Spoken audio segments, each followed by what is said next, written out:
zero is the big zero. Because in the space today, that is in fact the issue that we're kind of wrestling with.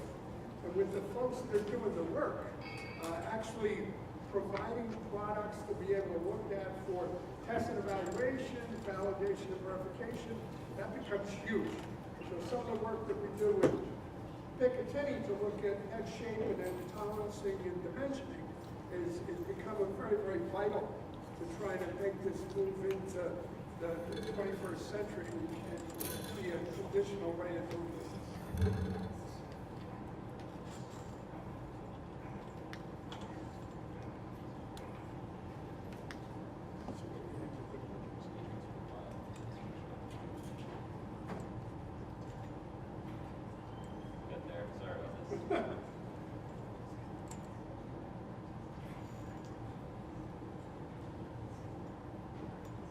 Presenters are going to be available during the lunchtime, during the breakout, to be able to talk about various topics. And there's tables set up, and I know Mr. Rice is going to be able to do stuff down in the corner. And as we're waiting, I noticed that someone has come into the room that is having an event here at NJIT that companies may be interested in. We have career services here. Jane, are you? Over here. Yeah. There you are. Okay. February 22nd is the next career fair at NJIT. I mentioned career fairs. If any of the companies here are looking to inspire, Jane is here now, and she'll be able to speak to you. So we'd like to make that available. Also filling in some time, very interesting, John, about how additive manufacturing can relate to transportation, logistics, and distribution. And I did want to make mention, as Curry has said, there are other talent networks in our state, and one of them is about transportation, logistics, and distribution. John, you want to stand up? This is the director, John Taggart, and I don't know, is Carmen here? So, NJIT and Essex County College, on behalf of the whole state, are also working in this area. And we have another talent network here today, which is the Technology Talent Network. Joseph, Petra, you want to stand? So, as I mentioned before, these talent networks, all the directors and their staffs work together because there is an interrelationship, and IT is another example of undergirding everything that's happening in the world today. And their special role, the Technology Talent Network, is to be the basically personal consultants to the talent network directors, so they have an idea of what's possible in specific industry sectors about technology. So we can probably, it looks like from your face, Amos, you're getting close. If you want some questions now, because we are trying to get some extra time to any of the speakers thus far, but the moment Amos says go, we'll cut off the questions. But any questions that we can answer? I don't know who's qualified to answer, but a basic question is, plastic 3D printing is relatively cheap and accessible. How does that compare to the investment costs for metal 3D printing? I'm feeling someone like John might be able to, or Bill. I have the mic.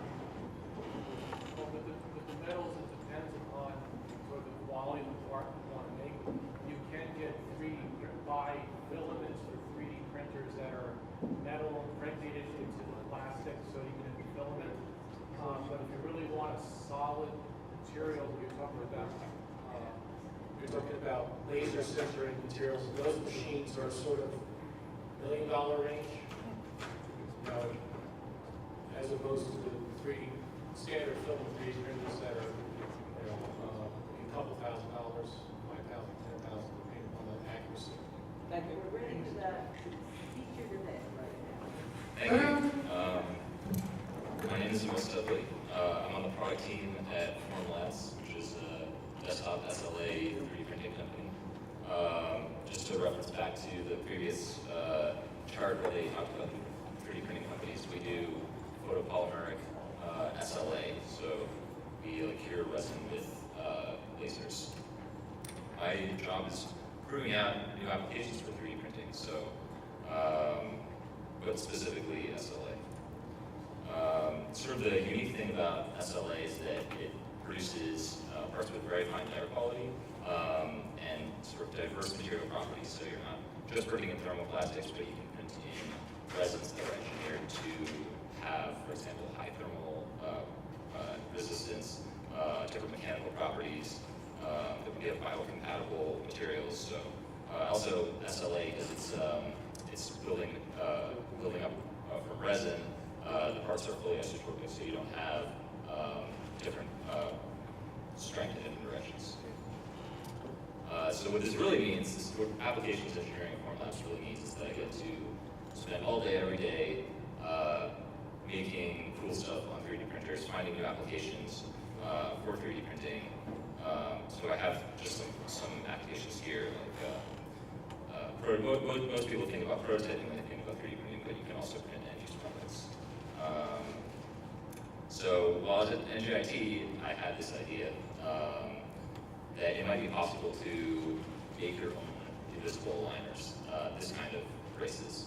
I had braces when I was a kid, but like a lot of people, I let them lapse. And if you don't wear your retainer, your teeth will move back to their original position, and your parents have wasted all that money. So I thought maybe you can do it yourself, which is sort of a dangerous idea, but the more I looked into it, I found out that maybe it's not that dangerous, and maybe it's not as challenging as people think it is.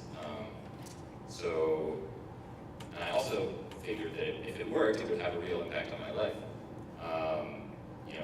Simply being able to feel good about your smile is something that's very impactful. So I did some research, and it turns out that the commercial process for invisible aligners uses additive manufacturing.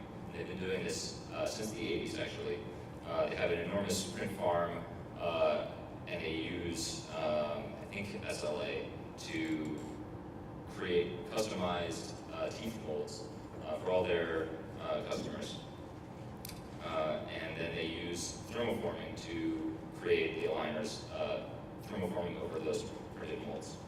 And those two technologies are something that nowadays we have on our desk, or you can buy a thermoforming machine that does this off eBay for like $80. It's like all the tools are available to makers to take this process from end to end without too much trouble, really. So this is kind of an outline of the process when you go to a dentist, when you go to an orthodontist, and you say, I want Invisalign or an equivalent product. The teeth are 3D scanned into a 3D model that's then adjusted by a technician they basically animate your teeth into the correct position. And then each one of those frames of animation is turned into a separate 3D model, which is printed, and then they thermoform the material over that.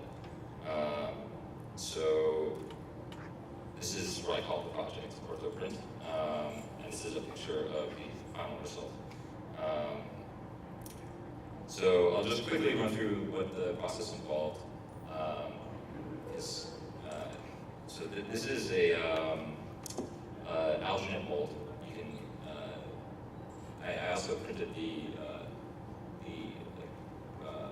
molding tray, which is something that usually is not printed.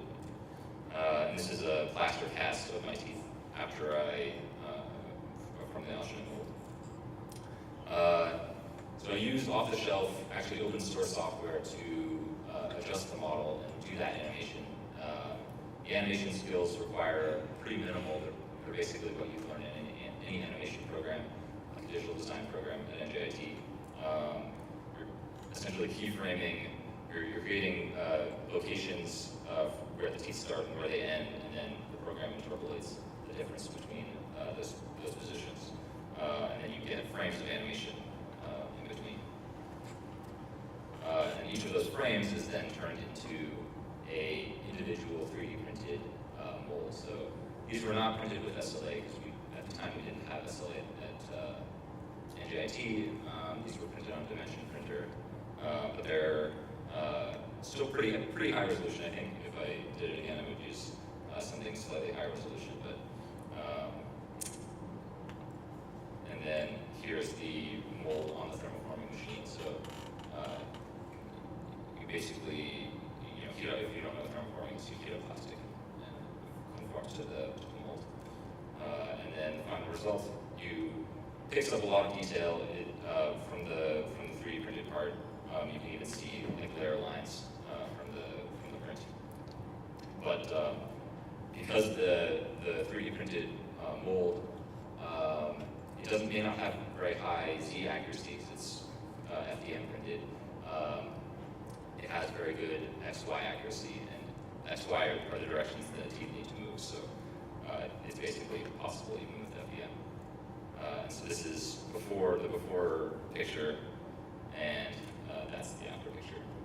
So this involved some research. Like I read a few orthodontics textbooks, and it turned out that you can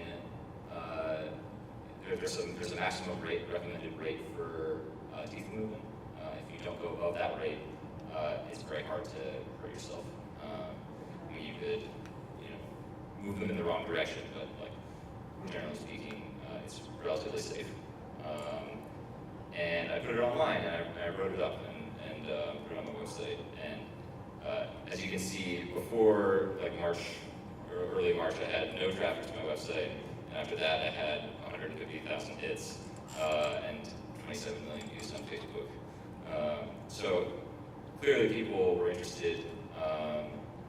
A lot of people asked if they could, if I could do it for them, and the answer to that is always no because of liability. But it turns out that there are companies that are turning this into a commercial process as a competitor to Invisalign and the kind of entrenched players in this industry. And beyond that, because the technology has become so inexpensive, orthodontists can just bring the entire workflow into their offices and just do it themselves. And the investment is maybe $5,000 for all the equipment. If you compare that to what Invisalign costs for one person, it's like $5,000. So it pays off immediately.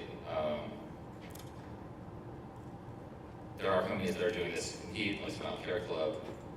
I talked to them, and they are using low-cost 3D printing, so they're not even using super high-end machines. Other real stuff that you can manufacture. My job is basically figuring out what kind of real stuff you can manufacture.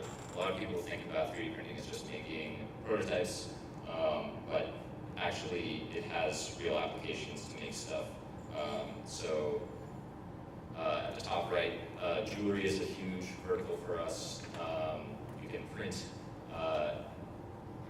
basically wax molds or lost wax casts, which are then, you pour molten metal into it and it burns out just the 3D printed part and creates a very high detail piece of jewelry that might be impossible to make otherwise. And also some surgical guides. We have a biocompatible material that people are using to create surgical guides that can very precisely drill into a person with pre-planned accuracy. So you're not relying on someone doing it by hand. Further in the manufacturing space, this is an application that I have been experimenting with, which is injection molding on a very small scale. Short-run injection molds printed out of photopolymeric resin that has a high temperature resistance. So the idea is that you could print a mold for a small part, and if you were printing it on the printer, you would get very high detail, but you wouldn't get the final production plastic. But if you create a mold and then use a small injection molding machine, you can create basically exactly what you get once you have production tooling. You can make between like 10 and 100 of a part. Eventually the plastic breaks down, but usually from mechanical stresses. It's a very exciting use case. And sort of additional ones are, we printed a drone, so that references back to someone who was printing drone parts. We have a material that has super high thermal resistance, and that we use to prototype our own machines, actually. Do I have extra time? How am I doing on time? 3 minutes. Okay, well I have one more project that I wanted to share. I'll run through it really quickly. This is a project that I was playing with in school, and I got to finish it at Formlabs. I printed a camera. This camera is 100% 3D printed, so it's a 35 millimeter film camera that feeds film, takes photos, and everything, including the lens, is 3D printed on the Form 2. So that basically involved figuring out how to 3D print lenses, which is not something that people typically do. When it comes out of the machine, it looks like that on the left, but it turns out that the material's pretty much clear inside. So if you are able to polish the surface, you get a clear lens. So I tried, and this is what they look like on the build platform. I tried various polishing methods, but really they weren't getting to the super fine polish that I needed. I tried building 3D printing a machine to polish lenses. This is like a 3D printed sphere that has a kinematic coupling that presses the lens into the sphere and hopefully polishes it. It didn't work super well, but it was fun. And it turns out that you can dip parts into liquid resin and cure them, and that viscosity of the material smooths out any sort of pits or layer of lines and makes an extremely smooth result. So just some other little animated GIFs that have functional shutter, and aperture, and some photos out of the camera. There's one company that I know of that 3D prints lenses at a commercial scale, and it's really interesting. They're very expensive, but you can print lenses that are pretty much impossible to manufacture.